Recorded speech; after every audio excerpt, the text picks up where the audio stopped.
با عرض سلام حضور شما بینندگان عزیز و گرامی تلویزیون حزب کمونیست ایران. عزیزان، امروز دوشنبه اول ماه می برابر با 11 اردیبهشت روز جهانی کارگره. من هم در اینجا از طرف خودم و سایر همکارانم در تلویزیون حزب کمونیست ایران فرارسیدن این روز بزرگ و تاریخی را به همه کارگران و همه انسان‌های شریفی که دل در گروه برپایی جامعه فارغ از ستم و استثمار دارند صمیمانه شادباش میگم. همونطور که میدونید هزاران نفر از کارگران شاغل در بیش از 100 شرکت پیمانکاری پروژه‌های نفت، گاز و پتروشیمی، پالایشگاه‌ها، معادن و صنایع فولاد در سراسر ایران اعتصابی هماهنگ را آغاز کردند. این اعتصاب در شرایطی روی میده که از یک سو که طبقه کارگر و مردم زحمتکش و تهیدست با ضد انسانی ترین تهاجم به سطح زندگی و معیشت خود روبرو شدند، به طوری که شرایط زندگی این مردم در تمام 44 سال حاکمیت رژیم اسلامی هرگز تا این اندازه دشوار و فلاکتبار نبوده. از سوی دیگر در تداوم انقلاب ژینا، خیابان‌های شهرهای ایران به میدان نبرد ارادی زنان مبارز و جسوری که حجاب اجباری این نماد بردگی خود را دور انداختند تبدیل شده. اونها مصمم هستند دستاوردهای تاکنونی انقلاب را تثبیت کنند و از اون تکیه‌گاهی برای خیز بزرگ بعدی این انقلاب بسازند. مهمان عزیز برنامه امشبمون رفیق علی فکری. رفیق علی، خیلی خوش اومدید. ممنون از اینکه دعوت منو پذیرفتید. سپاسگزارم از دعوتتون و اجازه بدید به شما و دیگر رفقای نازنین تلویزیون حزب کمونیست ایران و همچنین بینندگان این شبکه سلام بکنم و روز جهانی کارگر رو بهشون شادباش بگم و آرزوی موفقیت میکنم برای جنبش انقلابی زن، زندگی، آزادی در ایران و اعتصابات سراسری کارگری. رفیق علی، اگه بخوایم نگاهی به یک سال گذشته داشته باشیم تا کنون، ارزیابی شما از تفاوت‌ها و خیزش انقلابی ژینا، از دستاوردهای طبقه کارگر، از مبارزاتشون تا این لحظه چی میتونه باشه به نظر شما؟ ما تا یک سال اخیر شاهد یک تحول به نظر من بنیادینی در جامعه ایران بودیم، به شکلی که بسیاری از آن به عنوان یک انقلاب فرهنگی یا سرآغازی برای یک انقلاب اجتماعی نام میبرند. نه تنها که خیابان‌های ایران توسط معترضان انقلابی به تسخیر درآمد، نه تنها که مقاومت گسترده زنان علیه بی‌حقوقی و نماد آن حجاب اجباری رو شاهد بودیم، بلکه شاهد گسترش اعتصابات و اعتراضات کارگران، معلمان، پرستاران و دیگر اقشار بودیم و به باور من ما داریم به سمتی حرکت میکنیم که مبارزه در محل کار با مبارزه در محل زندگی و محیط آموزش داره پیوند میخوره و این هر سه عرصه اگر بتونن با یکدیگر پیوند بخورن، یعنی ما در یک موقعیت انقلابی قرار گرفتیم و هرچی که زمان میگذره به باور من ما به این موقعیت انقلابی نزدیکتر میشیم. اگر این سخن معروف رو به خاطر داشته باشیم که موقعیت انقلابی یعنی بالایی ها نتونن حکومت بکنن و پایینی ها دیگر به شیوه های موجود حکومت شدن تن در ندن، ما هم شاهد این هستیم که بالایی‌ها دچار بحران عمیقی هستند و حکومت در عمیق‌ترین بحران‌های خودش به سر میبره و هم شاهد این هستیم که پایینی‌ها در واقع به شکلی فعال به شیوه‌های حکمرانی موجود نمیگن. بنابراین این بحران ما رو داره به یک موقعیت انقلابی نزدیک میکنه. ما شاهد پیدایش صدها کانون مقاومت در سراسر ایران در محل کار و محل زندگی هستیم و همین امر در واقع طبقه حاکم اهم از اپوزیسیون و پوزیسیون رو واداشته تا در واقع فکری بکنن و میبینیم که درگیری ها و کشمکش قدرت در درون طبقه حاکم نیز وارد مراحل جدیدی از خودش شده و این به بحران های سیاسی اجتماعی شکل و شمایل دیگری میده و این بحران ها رو تجدید میکنه که حالا اگر فرصت باقی ماند حتما در این باره سخن میگیم. رفیق علی، اوایل انقلاب ژینا که خیلی عجله داشتن که این انقلاب به ثمر برسه، خیلی نقد بود از اینکه طبقه کارگر در جریان این انقلاب حضور نداره یا حضور کمرنگی داره. حالا که بیش از 100 پالایشگاه نفت و گاز و پتروشیمی به دست به اعتصاب زدن با خواسته های مشخص از جمله اینکه 79% افزایش دستمزد و 20 روز کار و 10 روز مرخصی، به نظر شما این اعتصاب گسترده چه تأثیری روی ادامه انقلاب ژینا داره؟ ببینید همه اینها روی همدیگه تاثیر دارن، اما زمان جنبش کارگری در واقع میتونه یک تاثیر تعیین کننده به باور من داشته باشه که فراتر از خواستهای صنفی بره. البته ما میبینیم که مثلا در بیانیه هایی که تشکل های مدنی و صنفی ایران منتشر میکنن، حالا چون منشور مطالباتی چه قطعنامه اخیرشون، بسیار از خواستهای صنفی فراتر رفتن، اما اینکه بتونن بدنه در واقع اجتماعی جنبش کارگری رو با خودشون همراه بکنن به طور فعال، خب این مسئله بسیار مهمیه. من بر این باورم که امروز مبارزه طبقاتی رو باید در بطن جنبش انقلابی زن زندگی آزادی دید و مبارزه طبقاتی به تدریج داره به مرکز این انقلاب تبدیل میشه. از یک سو در واقع جناح راست سیاسی اپوزیسیون و حتی بخش‌هایی از بدنه حکومت که به این نتیجه رسیدن در واقع جمهوری اسلامی دچار یک بحران عمیق سیاسی اقتصادیه و در واقع پایان خودش رو آغاز کرده و چاره‌ای ندارن جز عبور از جمهوری اسلامی، در این فکر هستن که در شکل شمائل تازه در واقع وضعیت موجود را باز تولید بکنن و به یک شکلی مدیریت سیاسی رو تغییر بدن در بالا و یک نوعی جابجایی قدرت ایجاد بکنن که به دو پروژه سیاسی در جناح راست میشه اشاره کرده که در واقع راست اقتدارگرا یا بخش بزرگی از راسته که اتحاد نخبگان نظامی و به اصطلاح اتحاد نخبگان سیاسی و نظامی ها رو مطرح میکنه و خواستار به اصطلاح ایجاد به قول خودش یک دولت مقتدر ملی هست.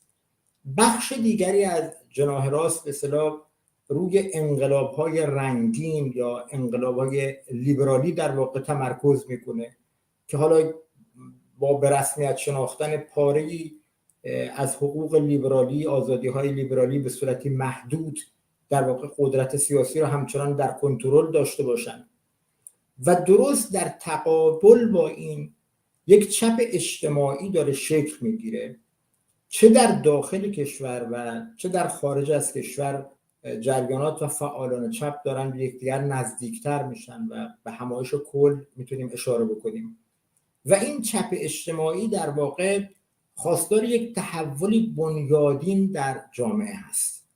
من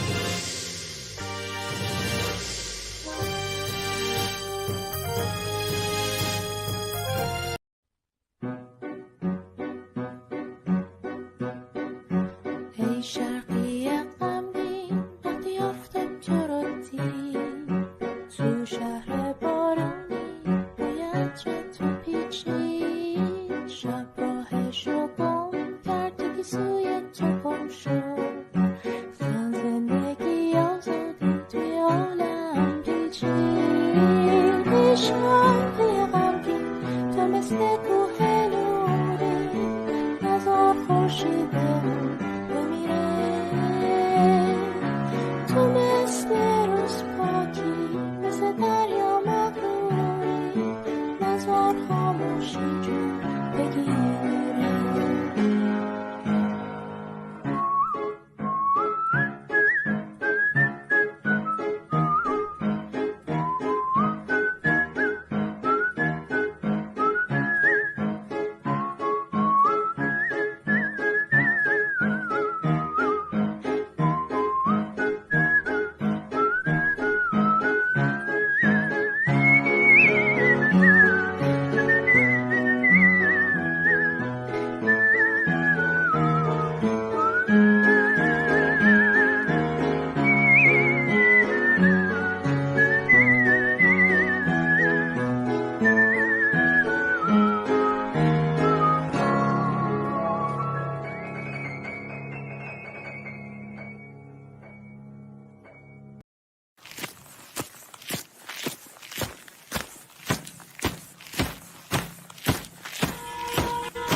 در ایران با سایر سالهای دیگه تفاوتی داره و تفاوتش اینه که این روز در انقلاب ژینا عجین شد. بیش از 100 شرکت نفت و گاز و پتروشیمی در آستانه اول ماه می در روز جمعه اول اردیبهشت ماه دست به اعتصاب زدن با خواسته ها و مطالبات مشخص از جمله 79% افزایش دستمزد و 20 روز کار و 10 روز استراحت. در این روز مراسم‌های زیادی در کشورهای مختلف برگزار شد که همکارم امیر در بخش کردی بخشی از این رپورتاژها رو انعکاس داد و شما هم بیننده اون بودید. در ادامه برنامه امشب ما هم در شهر سلیمانیه به مناسبت اول ماه می راهپیمایی برگزار شد که تعداد زیادی از مردم سلیمانیه و سایر فعالین سیاسی در این راهپیمایی شرکت داشتن که بعد از گفتگو با رفیق علی فکری که دوباره به خط برگشتن بیننده این رپورتاژ خواهید بود. رفیق علی مجددا خوش اومدید. من پوزش میخوام بابت این مشکل فنی که پیش اومد. نمیدونم تا کجای صحبت من شنیده شد در واقع رفیق رضوان، ولی اگر میخوام یک جمع‌بندی به صورت خلاصه مطرح بکنم این که به هر روی مبارزات طبقاتی باید بتونه با جنبش‌های اجتماعی دیگه پیوند بخوره و جنبش کارگری در ایران در پیوند با جنبش‌های اجتماعی دیگر باید بتونه در واقع هژمونی فکری و سیاسی خودش رو بر جامعه اعمال بکنه، چرا که همونطور که در بحثم توضیح دادم یک بحران هژمونی در جامعه ایران ما باش روبرو هستیم با مرکزیت در واقع مبارزات طبقاتی. خب رفیق علی، شما از پیوند طبقه کارگر با سر جنبش ها گفتی. برای رسیدن به اون چیزی که مد نظر شما بود و بهش اشاره کردید، خب چه کار باید کرد؟ طبقه کارگر ایران حالا که شرایطش هم با سالهای قبل خیلی فرق می‌کنه و انقلاب ژینا در جریانه، چه کاری باید، یعنی گام بعدی چیه؟ به باور من یکی از گام‌های مهمی که باید در جامعه ایران برای تشکیل این بلوک طبقاتی برداشته بشه، سازماندهی شورای جامعه، یعنی آغاز یک سازماندهی گسترده در محل کار و محل زندگی، محیط آموزش و غیره. این یک گام بسیار مهمیه که در واقع میتونه ما رو با یک جامعه متشکل و سازمان یافته مواجه بکنه و در واقع جنبش های اجتماعی رو نیرومند بکنه، جنبش های اجتماعی به یک شکلی به یک قدرتی مهم، به یک فاکتوری مهم در جامعه تبدیل بشن که حذف شدنی نباشند. فکر میکنم که تجربه در واقع یک جنبش شورایی رو ما در جامعه ایران در دهه‌های پیشین نیز داریم، چه در دوران انقلاب مشروطه و تشکیل انجمن‌های گوناگونی که ما در جامعه باش مواجه بودیم، حالا از انجمن‌های شهری و ولایتی بگیر تا انجمن‌های زنان، انجمن‌های کارگران و غیره، و چه شوراهایی که در جریان قیام بهمن تشکیل شد، چه شوراهای کارگری، شورای خلق ترکمن، شوراهای کردستان که فرهنگ بسیار غنی در این زمینه داره. بنابراین این بحث صرفاً یک بحث تئوریک و نظری نیست و ما با یک تجربه های درخشانی در واقع پشت سر خودمون مواجه هستیم که میتونیم از این جنبش ها استفاده بکنیم.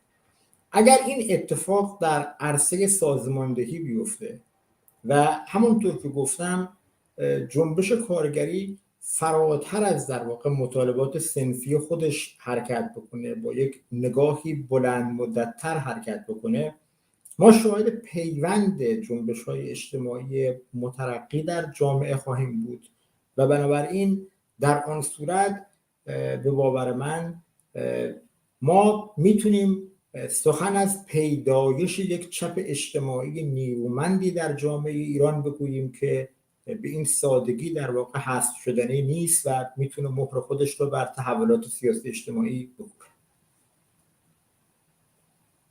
علی، به نظر شما انقلاب ژینا تأثیری روی جنبش کارگری داشته؟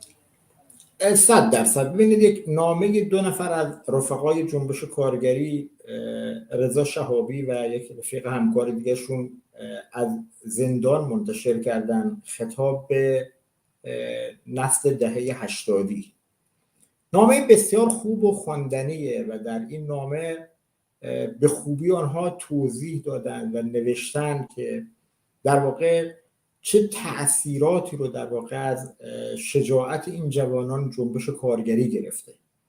من فکر میکنم جنبش ژینا یکی از ویژگی‌های بسیار مهمش تکثیر شجاعت در جامعه هست. حالا چه زنانی که در واقع به صورتی گسترده حجاب اجباری رو یا در حرکت‌های جمعی خودشون به چالش کشیدن با آتش زدن روسری‌ها، یا در مقاومت فردی خودشون با نپوشیدن روسری، و چه در واقع معترضان و تظاهر کنندگانی که علیرغم همه محدودیت‌ها و سرکوب‌ها در خیابان‌ها حضور پیدا کردن. نمونه‌هایی مانند چهارشنبه سوری رو میتونیم مثلا نام ببریم، یا اگرچه که به گونه نسبی در واقع رژیم اسلامی تونسته خیابان‌ها رو به اصطلاح پس بگیره و یک مقدار جنبش رو وادار به عقب نشینی بکنه، اما همچنان این مقاومت و این شجاعت تداوم داره و در حال تکثیره. جنبش کارگری هم از این شجاعت قطعاً تاثیر زیادی پذیرفته و می‌بینیم که امروز چنان که گفتم حداقل در عرصه فعالان سندیکایی جنبش کارگری تحولات خیلی خوبی رو تا 1 سال اخیر پشت سر گذاشته و از مطالبات صنفی خودش فراتر رفته. اما اینکه آیا این فعالان سندیکایی بتونن بدنه اجتماعی جنبش کارگری رو هم در این فراروندگی با خودشون همراه بکنن، پرسشی است که بر روی امیدوارم در ادامه این مبارزه پاسخ مثبت بگیره. رفیق علی، شما مراسمات اول ماه می امسال و به خصوص در خارج کشور که خود شما هم در خارج کشور هستید، چطور این مراسمات رو دید؟ چه تفاوتی با مراسمات سالهای قبل داشت؟ خب میدونیم که مراسم روز جهانی کارگر حداقل در کشوری که من هستم و پاره‌ای از کشورهای اسکاندیناوی و اروپای شمالی همه ساله در اول ماه می برگزار بشه و برگزار کنندگان در واقع سندیکای کارگری کشور میزبان هستند و ایرانی ها در برگزاری نقشی ندارند. اما امسال ایرانیان خیلی به شکلی گسترده تر در واقع در این مراسم شرکت کردند و تلاش کردند تا خواستها و مطالبات جنبش کارگری رو در طول راهپیمایی و یا پیش از آن در همایش در واقع از طریق پلاکاردهاشون، از طریق شعارهایی که مطرح می‌کردن بتونن طرح بکنن. به باور من امسال خیلی حضور سرزنده تری ایرانیان داشتن، حضور پرشورتر و البته فعالتری، خیلی حضور چشمگیری داشتن، حداقل در شهر اسلو اینطور بود. بله، ممنونم رفیق علی. امروز در شهر سلیمانی به همین مناسبت، به مناسبت اول ماه می روز جهانی کارگر، راهپیمایی برگزار شد که اگه شما هم موافق باشی با هم گوشه‌ای از این راهپیمایی و میتینگ رو با هم ببینیم. حتما.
Shita jihani yaksani ya khobeni da salati kili kari ba khabata chasmeni ya shita jihani yaksani ya khobeni da salati kili kari ba khabata chasmeni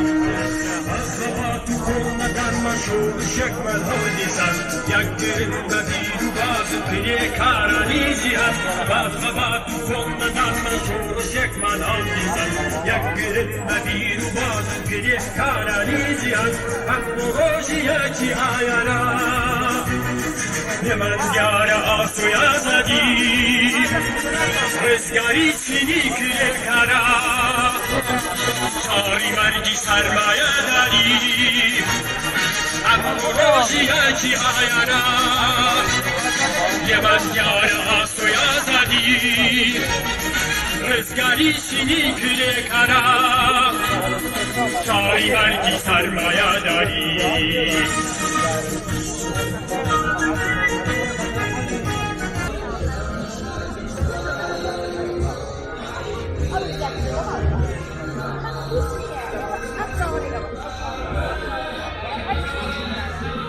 Thank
you.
رفیق علی مجددا سلام بر شما. سلام به شما. ممنون. شما در این برهه زمانی وضعیت کارگران و شرایط کارگران به خصوص در ایران چطور می‌بینید؟ یعنی تا چه حد امکان داره که بتونن به اون مطالبات به خصوص کارگران نفت و پتروشیمی و معدن که دست به اعتصاب گسترده‌ای زدن، تا چه حد میتونن امیدوار بود که به مطالباتشون برسن؟ ببینید، هرچه که این همبستگی بیشتر بشه، گسترده تر بشه، امکان موفقیت بیشتره و امکان سرکوب کمتره. ما میدونیم که با یک رژیمی در واقع وحشی و تهاجمی مواجه هستیم که از سیاست سرکوب حد اکثری بهره میگیره. برای مثال تهدید به اخراج 4000 نفر کارگر اخراجی، اگر نگوییم یک امر به اصطلاح بی سابقه هست، یک امر کم سابقه است که 4000 کارگر اعتصابی تهدید به اخراج بشن. اما جمهوری اسلامی به هر روی چنین رژیمی است که ما میشناسیمش. بنابراین هرچی که در واقع این اعتصابات بتونن از اعتصابات محلی فراتر برن، به یک اعتصاب سراسری فرا بروین، پشتیبانی گسترده تر بخش‌های مختلف جامعه رو کسب کنن، خب قطعا امکان موفقیتشون بیشتره. میدونیم که در واقع ما در یک حالتی امروز قرار داریم، در یک شرایطی قرار داریم که نو به اصطلاح هنوز توان زاده شدن رو نداره و کهنه در حال زواله و به اصطلاح به این شرایط میشه گفت یه شرایطی که در واقع نه کهنه به آسانی قادر به بازتولید خودش هست و نه نو به آسانی توان در واقع تولد داره. بنابراین شرایط بسیار بحرانی است و به همین دلیل ما با یک جنگ موضعی در جامعه ایران مواجه هستیم که جنبش‌های اجتماعی در واقع سنگر به سنگر با رژیم نبرد میکنن تا رژیم رو در واقع در یک مبارزه‌ای طولانی مدت فرسوده بکنن.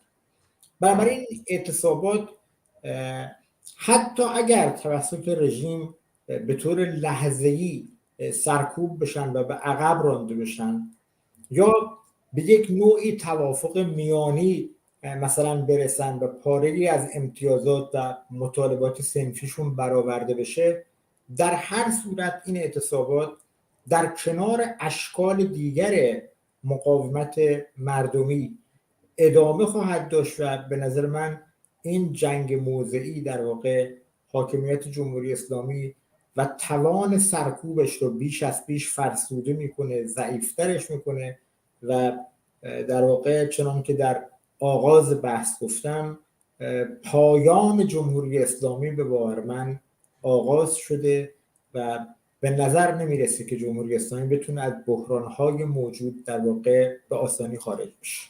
بله. ممنون رفیق علی. من سوالی ندارم، شما اگه میخواید چیزی به حرفاتون اضافه کنید بفرمایید.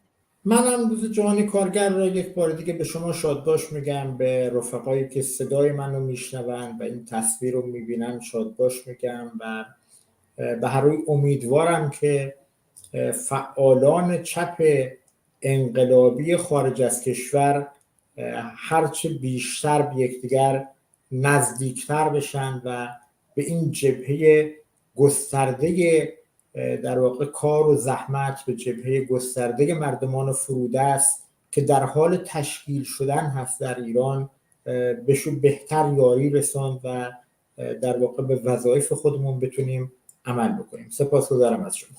من هم از شما سپاسگزارم که دعوت ما را قبول کردید. مهمان بعدی برنامه‌مون رفیق علی آزادی. رفیق علی خیلی خوش اومدید. ممنون از اینکه دعوت ما رو پذیرفتید. ممنون، مرسی از اینکه بر صورت من تونستم. روزتون هم مبارک. میدونم سر کار بودیم مزاحمتون شدیم. بله، بر صورت ببخشید اگر دیر شده. امیدوارم که بتونم در خدمتتون باشم. ممنونم. رفیق علی، قبل از شما با رفیق علی فکری صحبتی داشتیم در مورد نقاط ضعف جنبش انقلابی ژینا و عدم پیوند کافی و تنگاتنگ این جنبش با جنبش معلمان، کارگران و بازنشستگان. حالا این جنبش مطالباتی در سطح وسیع‌تر، رادیکالتر و معترض‌تره. این دو جنبش رو چطور میتونیم به صورت تنگاتنگ به هم پیوند بزنیم؟ به هر صورت من فکر میکنم که از خارج کشور بخوان که یه نسخه ای رو بپیچند برای داخل ایران خیلی کار سختی است. واقعیت اینه که جنبش کارگری پیچیدگی های خاص خودشو داره، فعالین محیط خودشو میخواد و در نتیجه من خودم به شخصه خودم در اون حد نمیبینم که بخوام راهنمودی بدم یا چیزی، ولی از مجموعه صحبت‌هایی که هست، از مجموعه خبرایی رو که میشنوم، به نظر من بسیار دلگرم کننده هست، به خاطر اینکه تلاش‌های زیادی رو داره میشه که کل یک طبقه در قبال یک طبقه دیگه‌ای وایسه. این مهمترین مسئله هست. یعنی تو خارج کشور محیط طور دیگه‌ای هست، مسئله طور دیگه‌ای هست و پیچیدگی‌های دیگه‌ای رو داره، معضلات دیگری رو داره. ما با یه جماعت وحشی فاشیست سلطنت طلب مواجهیم که تو خارج داخل ایران چنین چیزی کمتر هست یا حداقل تا این حد وقیح و بیشرم نیستن. در نتیجه چی؟ من نمیتونم بگم که امروز مثل 6 ماه پیش یا 4 ماه پیش هست. همین منشوری رو که کارگران و تشکلات صنفی و به اصطلاح مدنی جامعه مدنی دادن، به نظر من یه مانیفست، به نظر من یک قدم بسیار بزرگ و مهمی هست. امیدواریم که چی بقیه بخشای جنبش کارگری هم ازش حمایت بکنن، دست در دست هم بدن. کل یک طبقه بایستی در قبال اون طبقه به اصطلاح استثمارگر، طبقه‌ای که همواره از طریق زد و بند و به بالا و خلاصه پوزیشنشون همهشون یه پارچه هستن، یعنی هیچ فرقی رو نه با جمهوری اسلامی هست، نه فرقی با رضا پهلوی هست، نه با سایر کسان دیگه ای که چی از بالا میخوان قدرت رو تغییر بدن به نفع خودشون. چیزی رو نیست که بخوان اینا رو دیوار چین اینا رو از هم دیگه جدا نمی‌کنه. توی یه خانواده هستن، درگیری‌هاشون توی یه خانواده. ولی طبقه کارگر هم همین اختلافاتی هست، طبیعی هست. یعنی طبقه کارگر به صرف اینکه کارگر هست اینجوری نیست که یک پارچه باشه. منافع مختلفی رو دارن، منافع صنفی دارن، منافع گروهی دارن، وابستگی‌های مختلفی رو دارن، اعتقادات مختلفی رو دارن، ولی در قبال یک موضوع مشخص که به نظر من همین منشوری رو که به اصطلاح اعلام کردن خاص حداقلی هست. امیدواریم که کل طبقه کارگر ازش دفاع بکنن، کل گروه‌های دیگه‌ای که هستن بیان بهش بپیوندن، با هم دیگه بشن، کل این طبقه در قبال طبقه دیگه قرار بگیره، کل این آلترناتیو واسی بشه، آلترناتیو مردم جامعه ایران، آلترناتیو روشنفکران، آلترناتیو کارگران، آلترناتیو توحیدستان بشه که در قبال اون جناحای فاشیستی که فقط دلشون میخواد که زندانبان عوض بشه، قفل و کلید زندان عوض بشه، جای مجتبی خامنه‌ای رو یه دزد به اصطلاح جانی و دیگه ای پر بکنه. این جماعت به نظر من میتونن در قبال طبقه کارگر اینا رو میتونه سر جاش بنشون. این تنها خواست و آرزوی من هست که امیدوارم که اونایی که صدای منو میشنون از این مطالبات، از این منشوری که شده حمایت بکنن. رفیق علی، حالا وظیفه مردم چیه؟ اوایل انقلاب ژینا گفته میشد که کارگران زیاد حضور ندارن، زمانی که خیابون‌ها شلوغ بود و مردم کف خیابون بودن اعتراضات ادامه داشت و حالا هم به شیوه های دیگه همین اعتراض و همین انقلاب ژینا ادامه داره. حالا که کارگرها به این اعتصاب پیوستن، اون هم به صورت گسترده اعتصاب پیوستن، مردم چه کار باید کنن؟ به نظر شما چطور میتونن از این اعتصابات حمایت کنن که به پیروزی ختم بشه؟ خب بر صورت مردم اینم خودشون هم بخشی از مردم. شما نگاه کنید اینایی که کشته شدن غیر از اونایی که بچه بودن، خب بر صورت توی هنوز آدم نمیتونه در مورد اونا بگه، اونا واقعا نوجوانی بودن که جایگاه طبقاتی و اینا خیلی سخته. بقیه نگاه میکنی اکثرشون از طبقه کارگر و مزدبگیر بودن که کشته شدن یا دستگیر شدن. مردم کسی دیگه ای نیست، دیوار چینی بین مردم جدایی ننداخته. اون یک بخش اقلیتی هستن که همواره در قدرتن، در اپوزیسیون هم باشن، بالاخره هزینه مخارج زندگیشون رو دارن. در نتیجه من فکر کنم که خب ما انتظار اینو نباید داشته باشیم که مردم طبقه کارگر یک پارچه، یک دفعه، یک روزه یا 6 ماه بخوام بیام وسط. خب کار میخوان، اجاره خونه دارن، مسکن میخوان، هزار جور مشکلات دارن. این طبیعی هست، یعنی من چیزی رو غیر طبیعی نمی، سراسر دنیا این هست. تاریخ جنبش کارگری همین، تاریخ انقلابات همینه. اینجوری نیست که کودتا نیست که در عرض یک ماه اومدم وسط، یه سری به چپ چپ به راست راست، بعد حکومت عوض شد. تمام این نرسید دیگه صندوق‌های اعتصاب رو تشکیل بدن؟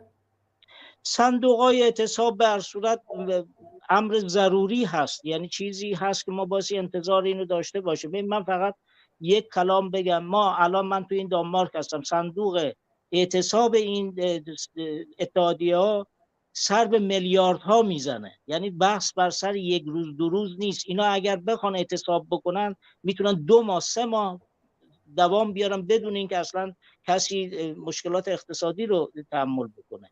این به خاطر این هست که سالهای سال بخشی از هر ماه دارن این بخش رو از حقوقشون و بخشی از این به اصطلاح عضویتی که اتحادیه پرداخت میکنن رو میذارن برای صندوق اعتصاب.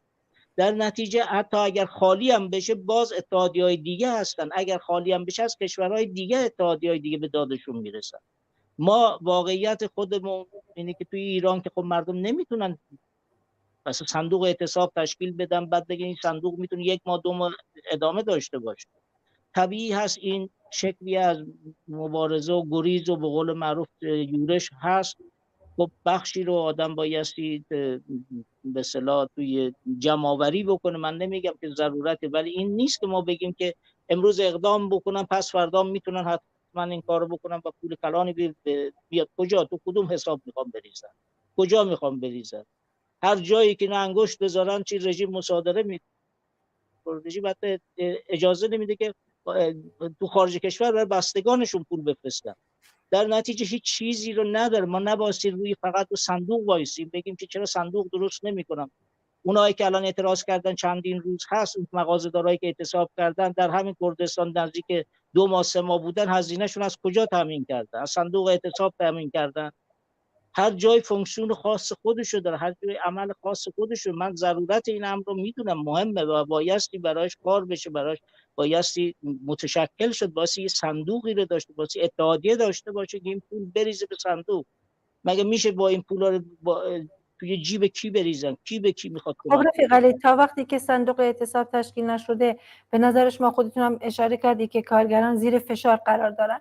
خب وقتی این صندوق نباشه، خب چاره کارگران چیه؟ چه کار باید کرد که این اعتصاب ادامه دار بشه؟ کارگرها اول بایستی به حساب تشکیلات رو داشته باشن که بتونن پولی رو جمع آوری بکنن، سازمان بدن. خب کجا بایستی بدن؟ بدون تشکیلات کجا سه صندوقی رو تشکیل بدن؟ کی به کی میتونه پول بده؟ میمونه یه جور خدمت به اصطلاح مکانیزمایی که در درون خود طبقه کارگر ایران هست، سالهای سال بوده، صندوقای کوچیک کوچیک به همدیگه کمک کردن، چه میدونم از این چیزایی بوده که خب طبیعی هست که الان هم هست. ولی انتظار اینو داشته باشیم بدون اینکه تشکیلات داشتن، بدون اینکه اتحادیه داشته باشن، بگیم که چی میتونن از پس این چیز بر بیان. حالا اگر که منتظر این باشن یه سری فکر بکنن که یعنی اگر بخوان به این روش باشه فکر بکنن ببینن کدوم کشور به قول معروف امپریالیستی یا کدوم نهاد بورژوایی میتونه که پول کلانی رو واریز بکنه بگه که شما اعتصاب بکنید.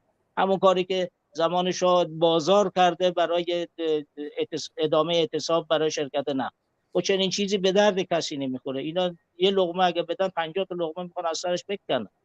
در نتیجه من اون چیزی که به نظر میاد اینه که همه اون چیز مهمترین چیز هست اینه که وحدتی رو داشته باشن، تشکیلاتی رو داشته باشن، حول یه محوری باسی جمع بشن. بدون تشکیلات کجا میتونن؟ اتحادیه باسی داشته باشن، حقوق داشته باشن، اعتمادی رو داشته باشن، به کسی پول بریزن. و تازه مگه پول مگه الان مثل سابق آدم تو جیب خودش بذاره توی خونهش قایم بکنه؟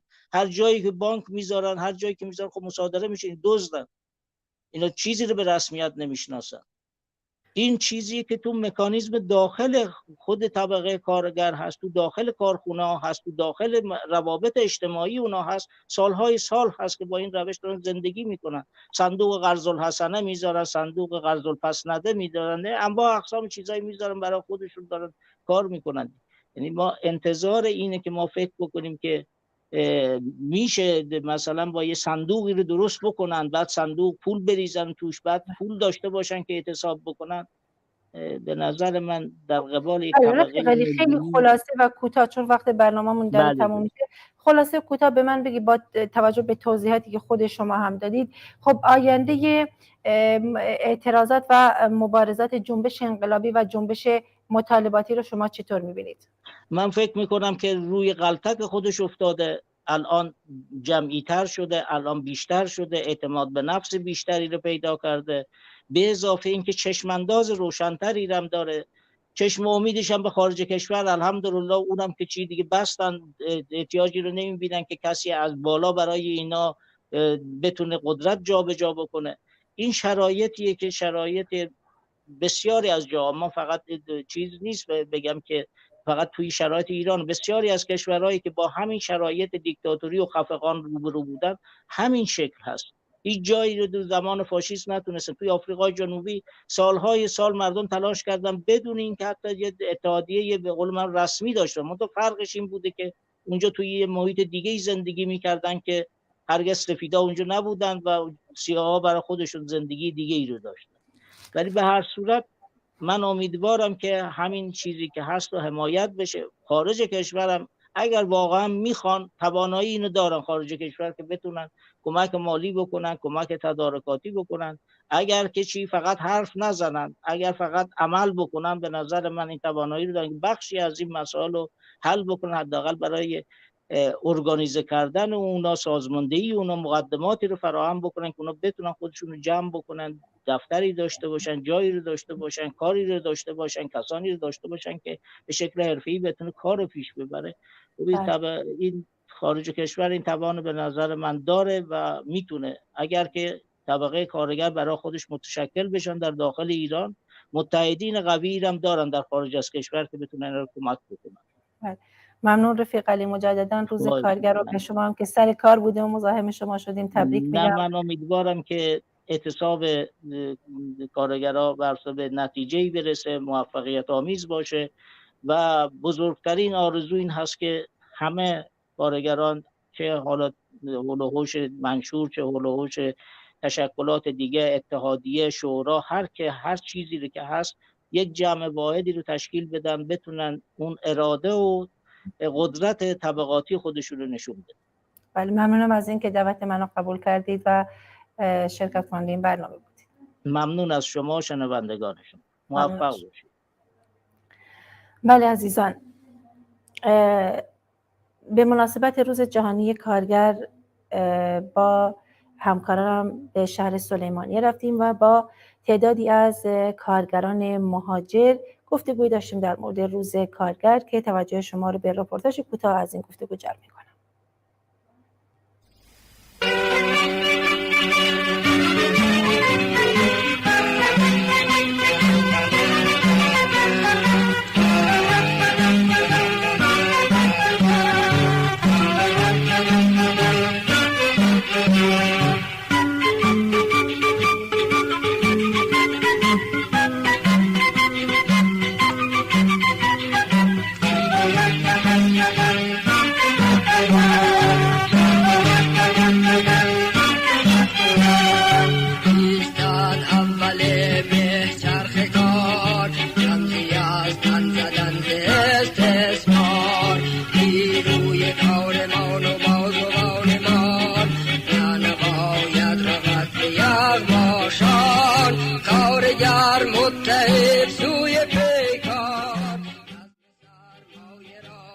بەخێر بێن بە بۆنەی ڕۆژی جیهانی کرێکارانەوە زۆر سپاس بەخێر بێن منیش وەکو خۆم وەکو کرێکارێک پشتیوانی لە کرێکارانی جیهانەکەم بەتایبەت کرێکارانی ڕۆژهەڵات بەخێر بێن زۆر سپاسی ئەوە دەکەم کە عەزیەتان کێشا و هاتوون بۆ ئێرە کرێکارانتان بەسەر کردوێتەوە زۆر سپاس جارێکیش پشتیوانی خۆم لە تەواوی کرێکارانی جیهان و بەتایبەت کرێکارانی ڕۆژهەڵات پشتیوانیان لێک.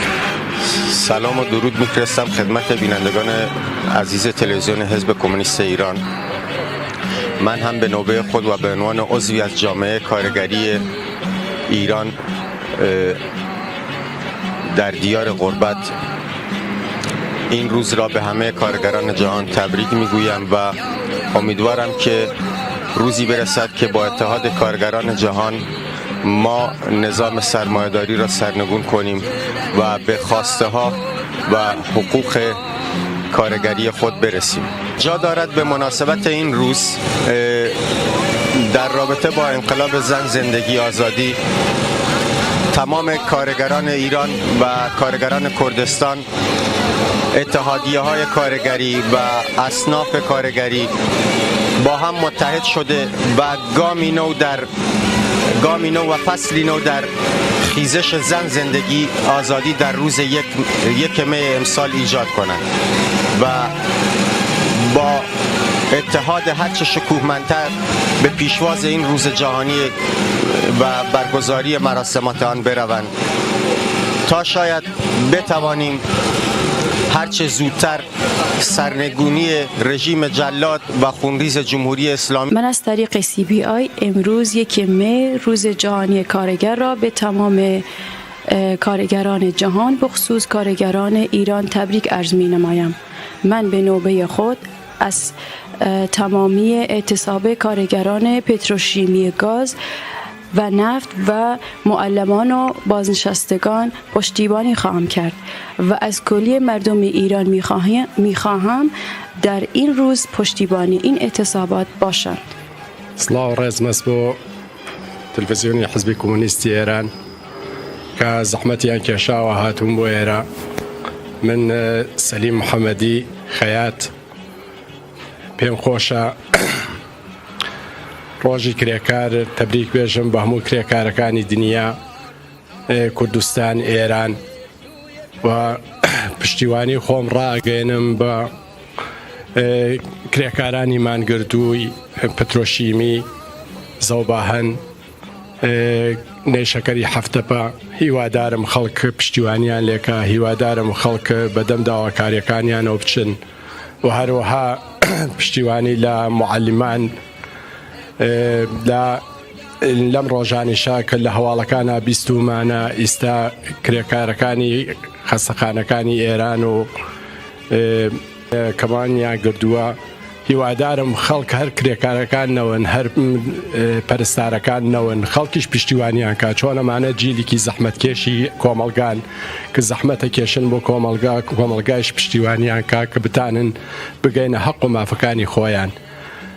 ئەوەڵی مەی کە جەژنێکی کرێکاریە و ڕۆژێک کە تایبەت بە کرێکاران، هیوادارم لەو ڕۆژەیە هەموو کرێکارەکان بەمانگردن، نە بە جەشنگردن، بەمانگردن بتانن کە مەسەن داخوازیەکانی خۆیان بەدەست بێن و بگەینە ئەو حەق و مافی خۆیانە. و منیش وەکو چالاکێکی کرێکاری پشتیوانی خۆم ڕاگەێنم بۆ ئەو جەماوەرەوە، بۆ ئەو کرێکارانە و هەر لێرەوە ڕێز و خۆشەویستیم بۆ هەموو کرێکارەکانی دنیا هەیە.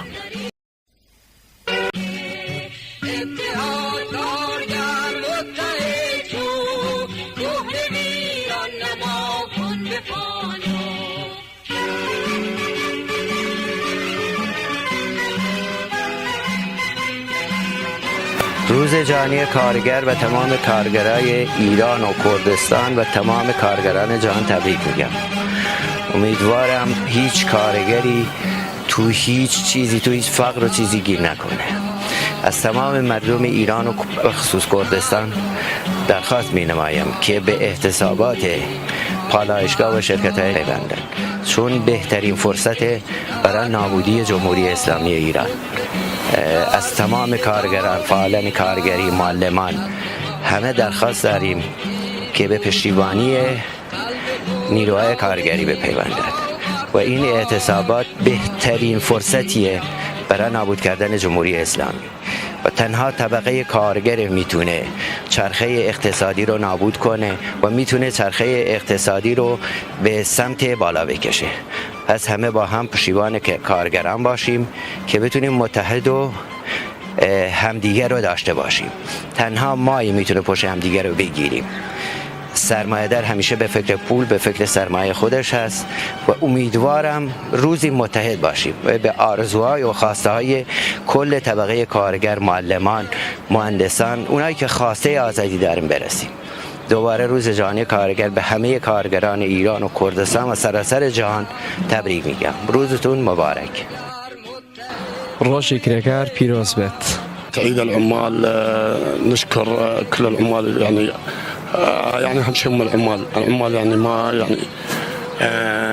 يعني هم يتعبون وهاي كله من اجل المصلحه العامه ان شاء الله في خدمه الشعب. كل العمال يشتغلون وعلى مود ان يخدمون ان شاء الله الشعب بسبب عمال او المهندسين او فكل ان شاء الله يعني كلها تعتمد على العمال. فالعمال هم يعني المصدر الرئيسي لبناء البنايات وهاي مناسبة عيدهم يعني ألف مبروك إن شاء الله عيد ميلادهم إن شاء الله بهذه المناسبة، لأنهم هم اللي يضحون من أجل الوطن ومن أجل الشعب ومن أجل الناس، لأن هم الوحيدين اللي يضحون. شكرا جزيلا. شكرا. منیش وەکو کرێکارێک لەم بەرەوپیری یەکی مەی دەچین دەمەوێت سەرەتا پیرۆزبایی خۆم ئاراستەی هەموو کرێکارانی جیهان و کرێکارانی کوردستان بە تایبەتی بکەم. هیوادارم هەمیشە لە کار و چالاکیەکانیاندا بەردەوام بن.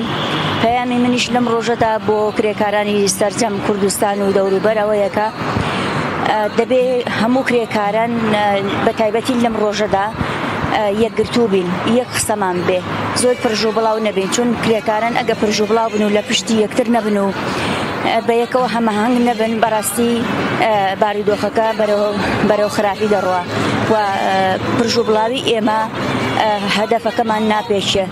کرێکاران کاتێک دەتوانن بە ئامانجەکانی خۆیان بگەن، دەتوانن هەماهەنگ بن، دەتوانن لە پشتی یەک بن، داخوازیەکانیان چاتر بگەیەنن بە خاوەنکار. دوباره پیروزباییتان یکم و هیوادارم هموتان سرکوتو بن. تنها راه حل پیروزی ما کارگران و ما ملت ستمدیدی تنها در اتحاد و به نظر من بدون اتحاد، بدون یک پارچگی هیچ تصوری نخواهیم داشت.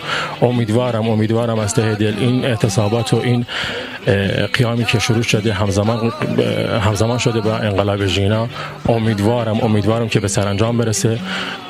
به نظر من تنها خطر جدی که رژیم جمهوری اسلامی رو تهدید میکنه تنها اعتصابات و یک پارچگی کارگران و اصناف و معلمان و همه مردم ستمدیده است و مطمئناً اگر مردم با این کارگران همراهی بشن و در اعتصابات شرکت کنن، مطمئناً که به پیروزی میرسیم.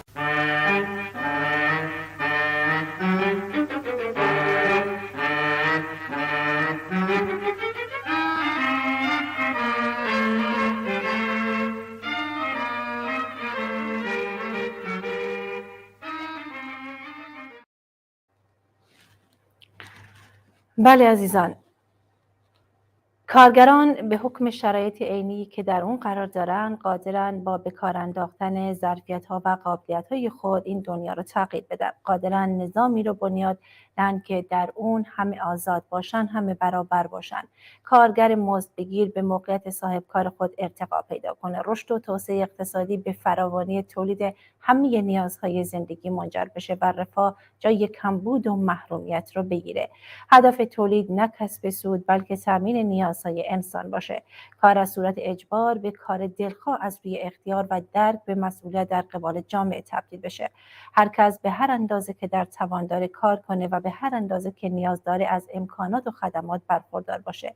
چنین جهانی رو تنها کارگران میتونن بسازن. چنین تحولی محصول انقلابی خواهد بود که توده زنان و مردان کارگر در محور اون باشن. پیروزی انقلاب ژینا با شعار زن زندگی آزادی میتونه مقدمه چنین تحول رهایی بخشی باشه.